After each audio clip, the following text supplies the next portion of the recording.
ગાંધીનગરના પાલજમાં પરિણીત યુવતીનું રહસ્યમય મોત થયું। 13મા માળેથી પટકાતા પરિણીતાનું મૃત્યુ થયું।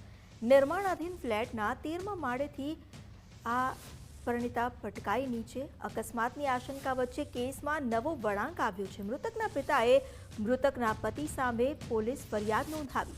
શારીરિક અને માનસિક ત્રાસ આપતા હોવાનો આરોપ લગાવ્યો છે। ચિલોડા પોલીસ મથકે પતિ રવિ દેસાઈ વિરુદ્ધ ફરિયાદ નોંધાઈ। અકસ્માતની ઘટના છે કે પૂર્વ આયોજિત કાવતરું તે દિશામાં પણ પોલીસે તપાસ તેજ કરી છે। ફોરેન્સિક અને અન્ય પુરાવાના આધારે તપાસ હાથ ધરાઈ।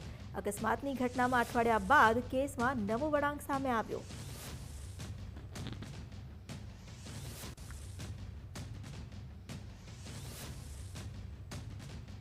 વધુ જાણકારી આપી રહ્યા છે સંવાદદાતા નિકુંજ જાની। નિકુંજ, અઠવાડિયા પહેલા જે અકસ્માત સર્જાયો હતો, હવે તેમાં નવો વળાંક આવ્યો છે। પતિ સામે ફરિયાદ પણ નોંધાઈ છે। શું વધુ અપડેટ?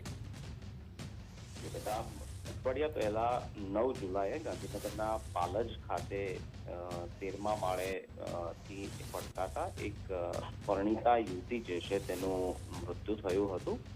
પ્રારંભિક તબક્કાની અંદર આ અકસ્માતનો ગુનો નોંધવામાં આવ્યો હતો, પરંતુ હવે એક અઠવાડિયા બાદ જે યુવતી છે તેના પિતા એટલે કે સાસરી પક્ષ તરફથી પોલીસ ફરિયાદ નોંધવામાં આવી છે અને આ અકસ્માત કે પછી હત્યા છે તેને લઈને શંકા જે છે તે ઉપજાવવામાં આવી છે।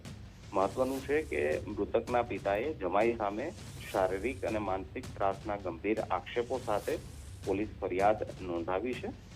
ઘટના એ હતી કે પાલજની અંદર નિર્માતાની ફ્લેટ જે છે જ્યાં ફ્લેટ બુક કરાવવા માટે બંને દંપતીઓ પહોંચ્યા હતા, પરંતુ 13મા માળેથી જે પરિણીતા છે તેનો પગ લપસવાના કારણે અથવા તો મોબાઈલની અંદર વાત કરવાના કારણે ધ્યાન ન રહેતા નીચે પટકાતા મૃત્યુ થયું હતું અને પ્રારંભિક તબક્કાની અંદર અકસ્માતનો ગુનો નોંધાયો હતો, પરંતુ પિતાની ફરિયાદ બાદ હવે પોલીસ આ દિશાની અંદર તપાસ કરી રહી છે કે ઘટના અકસ્માતની છે કે પૂર્વ આયોજિત કાવતરાની દિશાની અંદર છે। પોલીસે ફોરેન્સિક અને અન્ય પુરાવાના આધારે સમગ્ર ઘટનાક્રમની તપાસ થઈ રહી છે।